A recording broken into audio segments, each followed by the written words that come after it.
Olá, meu nome é Lana Maldaner, eu sou acadêmica de jornalismo e está começando mais um episódio do podcast Revista Fevale, Vivendo na Fevas.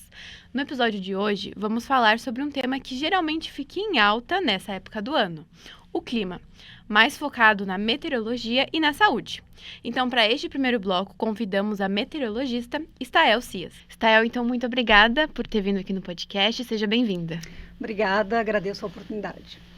Então, para começar aqui o nosso bate-papo, o que te levou a escolher a meteorologia como carreira? E pode contar um pouco sobre a tua trajetória acadêmica e profissional? Bom, eu acho que parte da minha escolha foi buscar um desafio. As pessoas sempre procuravam, na minha época, né, lá na década de 90, as carreiras tradicionais. Meu pai é agricultor. A agronomia não era algo que me chamava atenção, mas eu sempre fui fascinada por fenômenos atmosféricos. A minha mãe tinha muito medo de tempestade e eu queria estar na janela olhando os raios e ficava olhando para as nuvens e pensava como é que é possível. Eu sou da zona sul do estado, da Serra Sudeste de Morro Redondo, que é do lado de Pelotas, e é uma região onde entram as tempestades, né, os fenômenos mais intensos, que hoje eu entendo por quê. Então eu ficava fascinada e minha mãe tinha medo, eu não conseguia entender o medo dela, eu queria estar na rua, eu queria enxergar os fenômenos. Aí quando eu fiquei sabendo da Faculdade de Meteorologia em Pelotas, eu me interessei e fiz vestibular. No começo me assustei porque era muito cálculo e física, né? Não imaginava que precisava de uma base assim tão forte, matemática e física.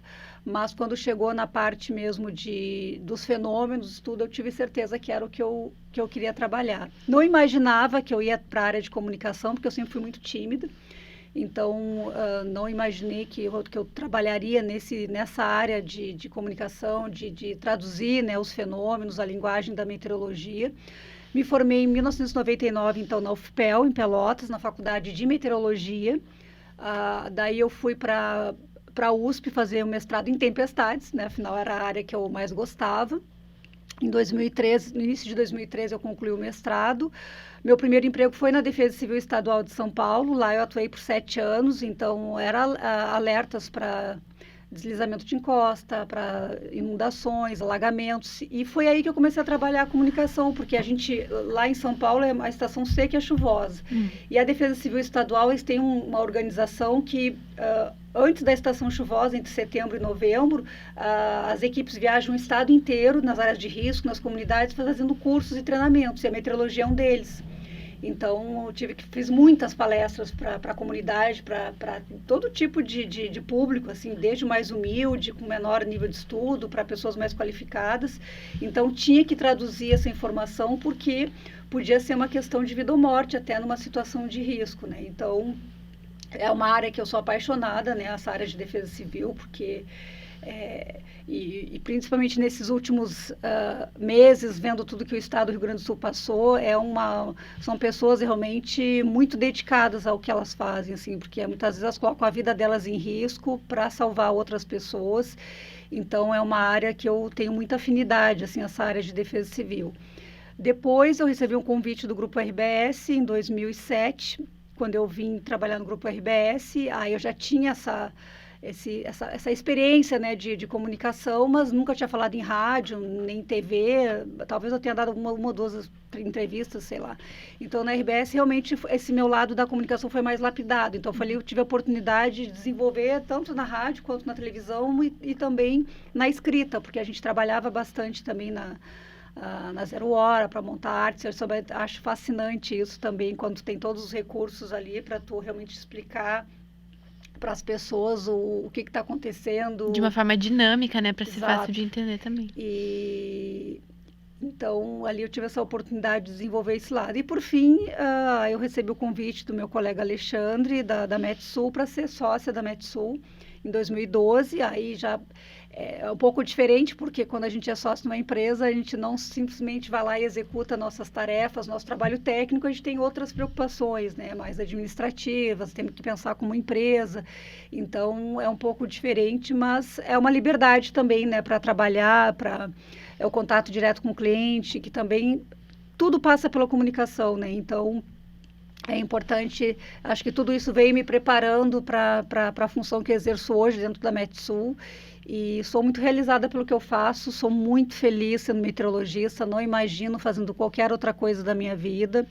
E sinto que cada vez mais a meteorologia ela é uma missão muito bonita, apesar dos desafios, das cobranças, mas eu sou muito realizada com o que eu faço. E exige, né, a meteorologia, existe uma atualização constante, né? Então, É. como tu se mantém informado sobre novas tecnologias e estudos na área? E tudo isso acaba chegando até a gente, né? Até porque as ferramentas elas vão sofrendo aí atualizações, né? Os modelos matemáticos, a inteligência artificial agora está começando a entrar também nessa área de meteorologia e eu acredito que a gente vai ter uma revolução enorme em questão de 5, 10 anos com a inteligência artificial entrando dentro da parte técnica de meteorologia, né, do refinamento das informações, porque há um equívoco, as pessoas acham que lá nos Estados Unidos as pessoas dizem, o meteorologista diz a hora que vai chover e acerta, e não é nada disso. Mas com a inteligência artificial, eu acho que detalhes que hoje nós não somos capazes de calcular com os supercomputadores, a inteligência artificial vai encontrar uma outra forma de preencher essas lacunas que hoje a gente ainda não consegue detalhar. Então, nós teremos muito mais ferramentas à nossa disposição, mas ainda assim o meteorologista com a sua bagagem de experiência, de conhecimento, porque prever o tempo não é só uma questão de dizer se vai chover ou não, a gente tem que estimar as consequências, a gente tem que entender a região que a gente está fazendo essa previsão, prever, por exemplo, para São Paulo eu achava muito tranquilo, porque era estação seca, chuvosa, e era muito tranquilo assim fazer esse prognóstico, apesar da responsabilidade enorme dentro de um sistema de defesa civil.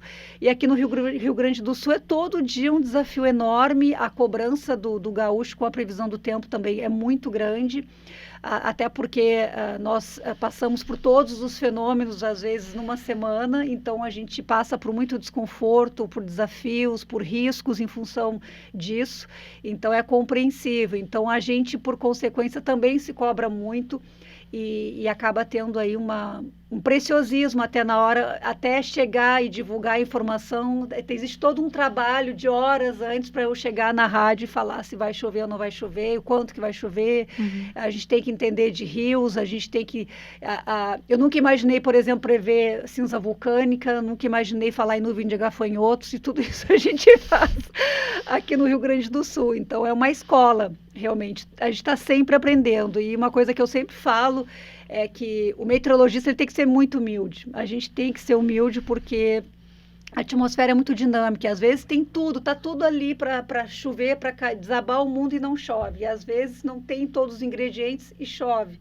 Dando o exemplo só da chuva.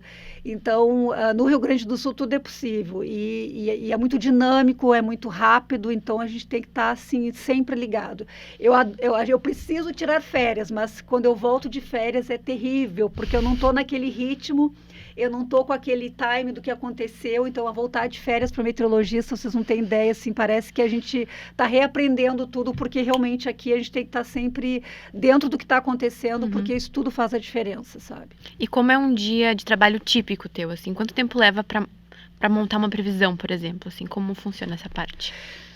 Para a rádio é mais simples, né? Porque é só comunicar e, claro, às vezes, quando alguém vê eu gravando uma previsão, seja em vídeo ou rádio, acham rápido, mas é porque eu tenho 25 anos fazendo isso, né? Então, às vezes eu estou em casa e eu não mandei um boletim, eu não fiz alguma coisa, tem alguém lá em casa, e eu digo, só um pouquinho eu vou gravar um rádio, vou ali, gravo o boletim, mando, e a pessoa fica olhando, tá, mas e de onde é que veio isso? Não olhou nada. Não, mas é que eu já olhei de manhã, estou sempre olhando ali no celular como é que está evoluindo, então eu já sei do que vai acontecer, já tenho conhecimento, né? Mas a gente tem pelo menos uma hora e meia de análise, eu estou olhando só Rio Grande do Sul, né? Então, tem que olhar todos os modelos, primeiro ver como é que está a situação. Eu vou abrir o computador, vou ver a imagem de satélite, onde é que estão as nuvens, vou ver como é que foi a temperatura, vamos supor no dia de hoje, né? Ver a temperatura, onde é que teve geada, e hoje de manhã ainda teve uma neve granular que aconteceu ali na Serra. Como a gente trabalha, por exemplo, com o SBT e com a Rede TV, que é uma TV nova, a Box Brasil, então a gente também faz um refinamento das imagens que chegam para a gente, porque a Metsul recebe muita imagem, muito vídeo, muita foto. A minha galeria do celular é só tragédia, é enchente, árvore caída. Às vezes a minha filha vai olhar, mãe, mas não tem nenhuma foto minha, só tem foto de nuvem. Ai, filha, que é o trabalho da mamãe. Então, eu faço um refinado.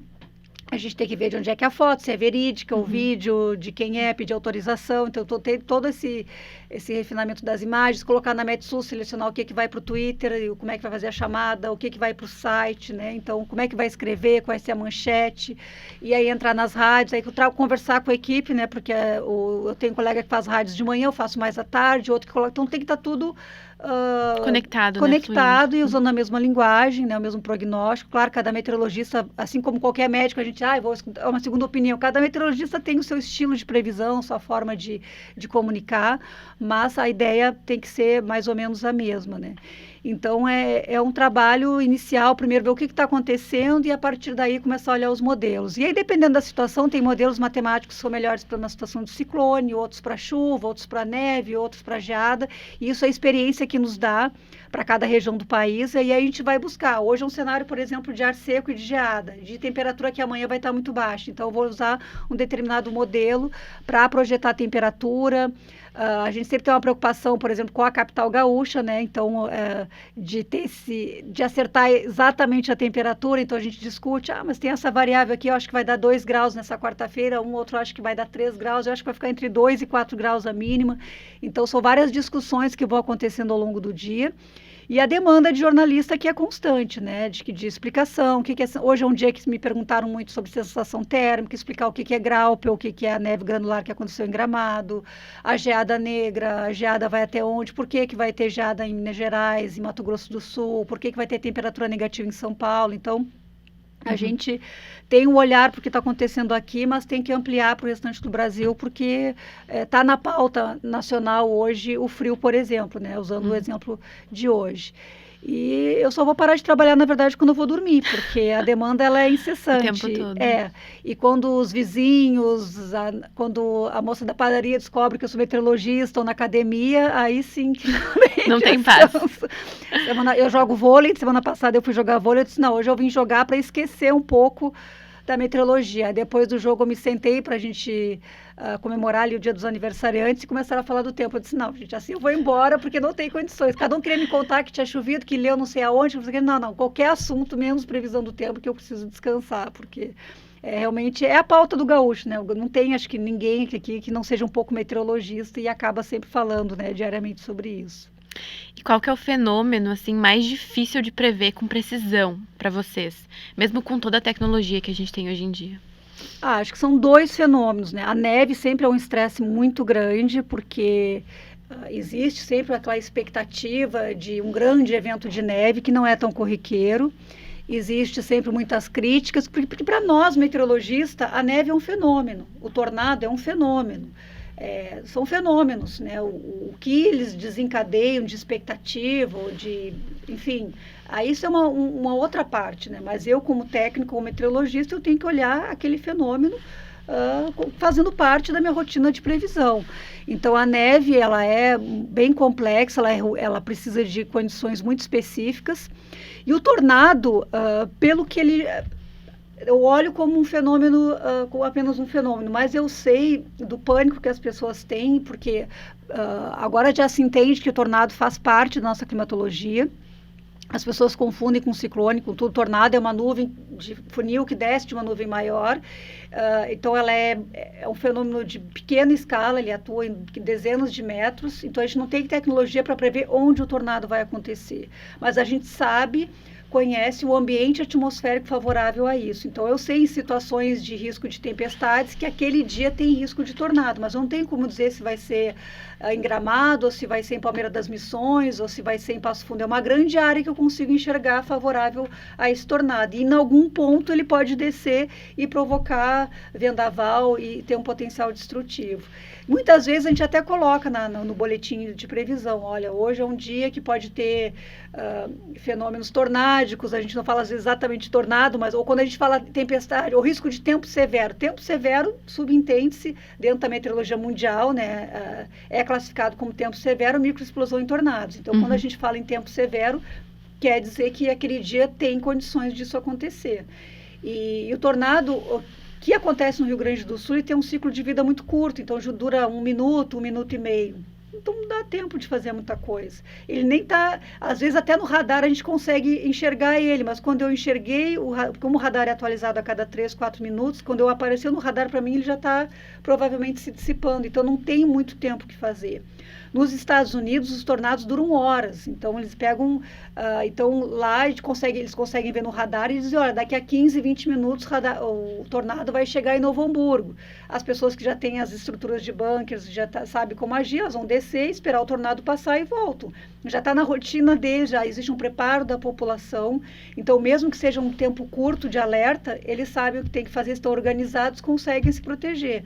Aqui no Brasil, que a gente não tem esse tipo de prevenção, eu acho que não adianta muito dizer que vai ter um tornado, porque as pessoas não têm muito, além de não estar preparadas para isso, realmente não há muito como reagir, como se proteger numa situação dessa. Antes a gente estava comentando sobre as enchentes, né? Que foi uma situação bem complicada que aconteceu, né? Então, como comunicar esses riscos climáticos graves de uma forma clara? E existe alguma situação em que não fazer não fazer essa previsão e alertar pode ser mais prudente do que às vezes, né, de alguma forma errar por excesso em alguma situação? Eu acho que quando a gente fala em prevenção, a prevenção é a gente se preparar para o pior esperando pelo melhor. Então, eu acho que não... eu, pelo menos, com meus 7 anos de experiência lá na Defesa Civil de São Paulo, e por conhecer, porque eu visitei muita área de risco e a gente falava muito nos cursos sobre legislação, porque as pessoas resistem muito para sair de casa. E na enchente do ano passado, isso ficou muito claro para mim, eu tive que sair da minha casa porque a minha casa foi inundada. Então, é uma dor, assim, tu ter que deixar tudo e simplesmente virar as costas, é uma dor que eu não sei descrever, assim, só quem passa por isso entende essa dor, porque não é uma cadeira, uma mesa, é o teu lar, é o lugar que, assim, para mim, sempre meu lar é o melhor lugar do mundo, onde eu tenho as minhas memórias mais lindas com a minha família, com meus filhos, então não é algo fácil tu virar as costas, deixar tudo para trás, sem saber o que tu vai encontrar. E eu sabia que quando eu voltasse não seria mais o meu lar, ia ser um lugar que eu ia desconhecer, um lugar com cheiro ruim, um lugar que né, enfim.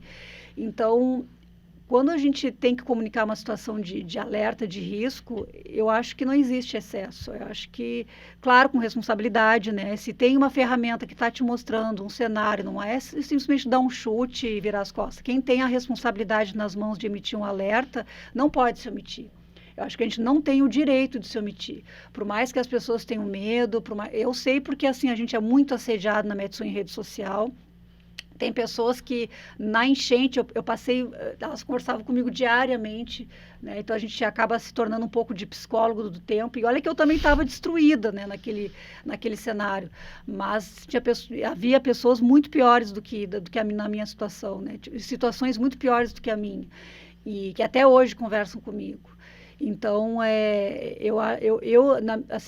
eu entendo que na nossa posição a gente não tem o direito de minimizar. A gente tem que ser claro, objetivo, torcer para que a gente erre mesmo, para que não aconteça aquilo que a gente está prevendo. Quando eu vi aquele cenário do Paranhana, que foi lá que começou em junho, que depois o prefeito de Maquiné foi para a rádio dizer, olha, eu já estou preso aqui também, não tem mais o que fazer, quem pudesse proteger, porque não tem mais o que eu possa fazer. Então, aquele vídeo viralizou ali em junho.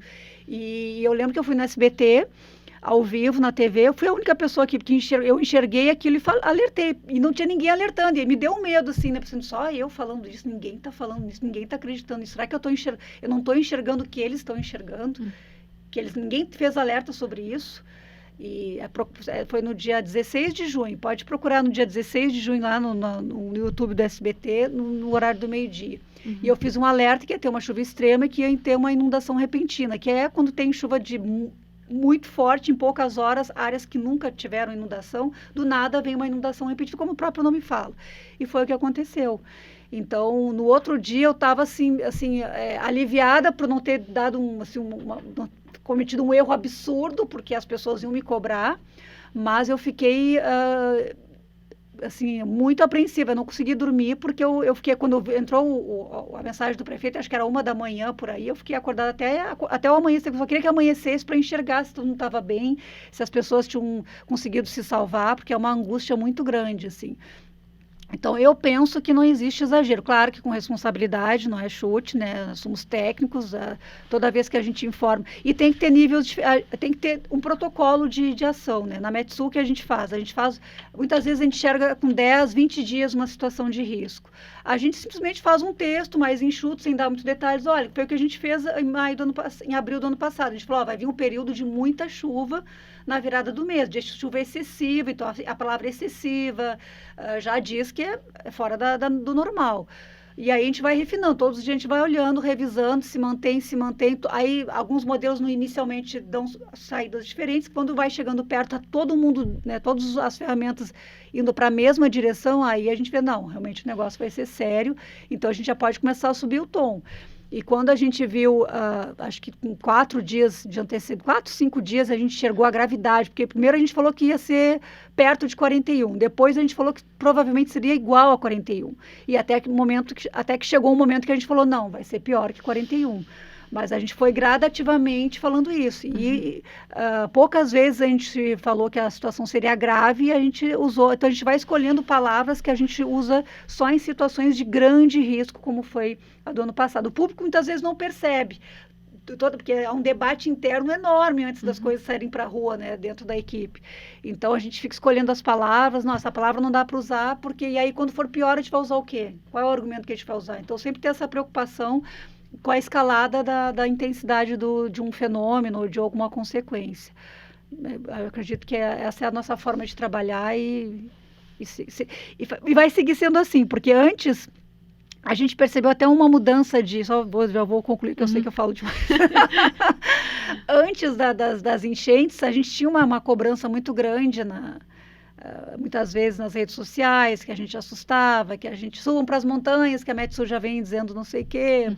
Aí tinha uma figurinha que talvez muitos já tenham visto, a Metsusto, né, que fizeram Eu acho graça, né, eu não me incomodo com isso, porque eu estou muito tranquila com o meu trabalho. Então, mas depois da situação das enchentes ali de setembro, já diminuiu, de novembro. A partir de novembro, as pessoas queriam nossos alertas, elas queriam saber a nossa opinião, queriam escutar o que a gente tinha para dizer, porque entenderam, né, que era preocupação, que era zelo quando a gente fazia os alertas, quando a gente dizia saia da área de risco. Muitas vezes a gente usava o imperativo mesmo para dizer para as pessoas que a situação era grave. E eu vou dizer que tem que ter muita coragem para isso, porque principalmente para trabalhar com o poder público, muitas vezes dizer para um prefeito, olha, a cidade vai inundar e vai ter que tomar alguma atitude. A gente ligou para muita gente quando a gente se enxergou a gravidade, mesmo não tendo contrato, nada, assim, não foi um trabalho comercial, foi um trabalho de preocupação mesmo, porque a gente entendeu que muitas pessoas estariam vulneráveis, iam ser pegas de surpresa, então que essa era uma responsabilidade muito grande, a gente ter esse conhecimento e não compartilhar com quem poderia fazer algo por elas. Então, agora, para finalizar o nosso bate-papo, e olhando diretamente para a câmera, o que o povo gaúcho pode esperar nesse inverno daqui, pelo resto do ano ainda, em relação ao clima? Bom, em relação ao clima, a gente está num momento de neutralidade climática, assim, é um ninho sem laninha, mas muitas pessoas pensam que neutralidade é normalidade, e infelizmente, bom, a gente já está vendo aí pelas últimas semanas que está longe disso. É claro que a gente ficou com muito medo do El Niño, que foi um dos causadores da enchente de 2024, mas o clima gaúcho ele tem ficado cada vez mais extremo, mais severo. A gente está aqui para prever, para analisar, a gente tem aprendido, então primeiro quero tranquilizar, porque assim que na medida em que os fenômenos forem acontecendo, a gente estará aqui de olho, prevendo, alertando e informando. E o inverno tende a ter ainda em julho, o início dele bastante frio, a gente pode ter geada, quem sabe até o final da estação ainda um episódio de neve, chuva acima da média. Junho já foi bem chuvoso, julho ainda nos reserva alguns dias de bastante chuva, agosto, setembro, acredito que essa situação de problemas de chuva em excesso por períodos prolongados diminua, mas a gente pode ter períodos mais curtos e com tempestades. Aí agosto, setembro já é um período mais de tempestades, o frio vai diminuir bastante, podemos ter até calor no mês de agosto, o que não é raro de acontecer aqui no Rio Grande do Sul. Então, um inverno típico, mas que tem essa bagunça aí que faz parte do nosso dia a dia, não tem jeito. Estel, muito obrigada pela tua participação e pelo tempo que tu disponibilizou para vir aqui conversar com a gente. Eu que agradeço. Obrigada. Então, neste primeiro bloco do podcast Revista Fevale, conversamos com a meteorologista Isael Cias. E agora fique com um recado do Fevale Up com a Brenda dos Santos. Fevale Up, vamos juntos dar um up na sua carreira. Oiê, tudo bem? Hoje eu vim te convidar para o curso de Feiras Internacionais Como Se Preparar, que vai correr aqui na Universidade Fevale no dia 24 de setembro. O curso é para quem quer se planejar, executar e participar de feiras internacionais. Ele vai ocorrer das 7 às 10 horas da noite, presencial. Então não perca teu tempo e garanta sua inscrição através do site up.fevale.br e também siga o Instagram, @fevaleup. Tchau! Fevale Up, vamos juntos dar um up na sua carreira. Obrigada pelo recado, Brenda. Agora, neste segundo bloco do podcast Revista Fevale, vamos conversar sobre as doenças que costumam se intensificar no inverno e os cuidados necessários para manter a saúde em dia nesse período. Para isso, convidamos a professora do curso de Medicina, Vanessa Cristina Hartmann dos Santos. Seja muito bem-vinda, prof. Obrigada. Para começar, prof, tu pode contar um pouco sobre a tua trajetória acadêmica e profissional até agora? Sim. Bom, eu me graduei em Medicina em 2010 na Universidade Federal do Rio Grande do Sul. Depois eu fiz residência em Clínica Médica no Hospital Nossa Senhora da Conceição, em Porto Alegre. E fiz residência em Pneumologia no Hospital de Clínicas de Porto Alegre.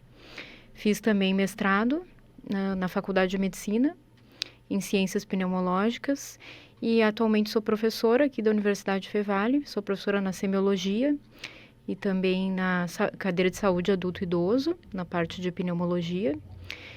Trabalho também na Fundação Hospital Getúlio Vargas, em Sapucaia do Sul, na Unimed, Vale dos Sinos e também no Telesaúde.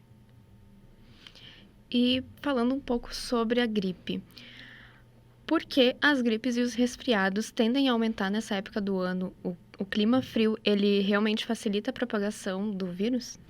Sim, de certa forma sim, né? O frio ele tem uma tendência da gente ficar mais restrito em ambientes mais fechados, menos ventilados, né? Então a gente tem também a questão da sazonalidade do próprio vírus, então períodos onde ele circula mais ou circula menos.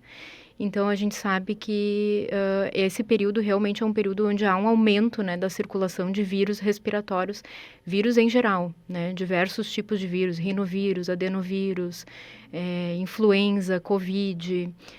Então aumenta bastante a circulação e também pela questão do ambiente, né, mais fechado, a gente tem a tendência a disseminar mais entre as pessoas. E com a vacinação contra a gripe, e como é que a vacinação contra a gripe ela atua na prevenção e por que é tão importante que todos, especialmente os grupos de risco, se vacinem?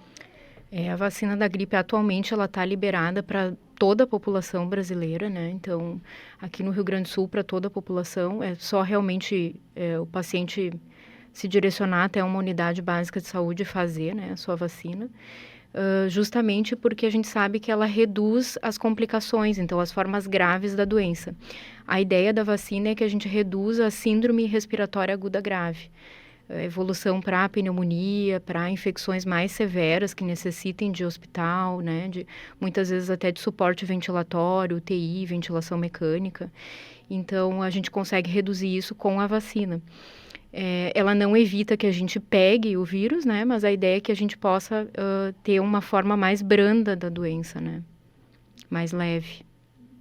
E a questão dos grupos de risco, como que funcionam? Sim, na verdade, a gente está recomendando para toda a população, a partir de agora, realmente está liberado pelo Sistema Único de Saúde, mas os grupos de risco a gente sabe que devem ter um cuidado além, né? Porque esse grupo de risco, ele tem um fator associado, né, com maior associação de síndrome respiratória aguda grave. Então, são eles, né, obesidade, asma, DPOC, doenças pulmonares, né, crônicas, tuberculose, gestantes, população indígena, crianças abaixo de 5 anos de idade, idosos. Então, toda essa população, ela tem um risco de agravamento maior. E com a chegada do inverno, quais são as doenças respiratórias mais comuns e quais são os cuidados básicos que ajudam a gente a preveni-las? O que a gente mais tem visto realmente são as viroses, né? Os vírus respiratórios realmente em uma taxa bem elevada, né? Especialmente o influenza nas últimas semanas aqui no Rio Grande do Sul. Com a testagem agora que a gente tem, né, os testes rápidos, a gente consegue testar e ver se é influenza, Covid, enfim. A gente tem uma taxa grande de testagem positiva para influenza. Além disso, então, as exacerbações de doenças pulmonares crônicas, né, como asma, DPOC.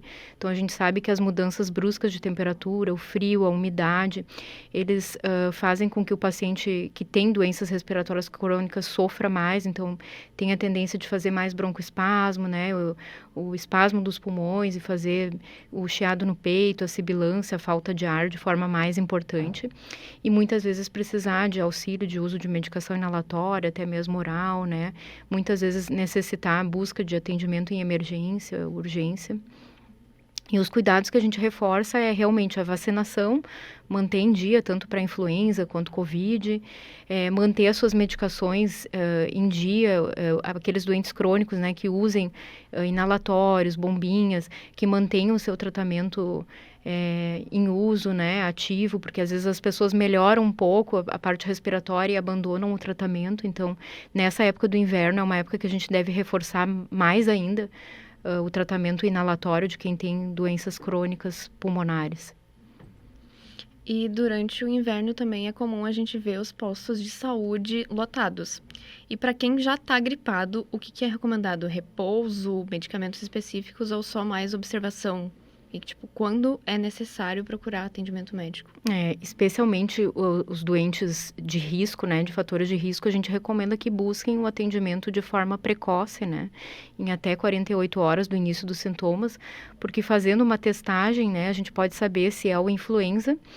Para o influenza, a gente tem à disposição a medicação antiviral, que é o oseltamivir, então que a gente pode iniciar de forma precoce, né, tendendo a reduzir, né, a gravidade, né, o agravamento da doença. Para os demais, né, em geral a gente orienta, né, os sintomáticos, né, medicamentos para dor, para febre, hidratação, repouso, evitar se encontrar com outras pessoas, tentar um isolamento, né, nos primeiros 5 dias, principalmente, que é o período de maior transmissão do vírus, para evitar a disseminação para outras pessoas, especialmente para grupos de risco, como os idosos, né, e comorbidades. E em casos de sintomas leves, então, é possível tratar em casa, com segurança? E como saber realmente que é necessário buscar o atendimento? Buscar atendimento. Sim, importante essa pergunta, né? Na verdade, assim, todo quadro que não está se resolvendo, né? O paciente que não está melhorando, ou que de repente não fez febre nos primeiros dias, apresentou uma melhora e de repente voltou a fazer uma febre, teve uma queda do estado geral, não está bem, não está conseguindo se alimentar, está com dificuldade respiratória, é um quadro que necessita uma avaliação a nível de emergência, né?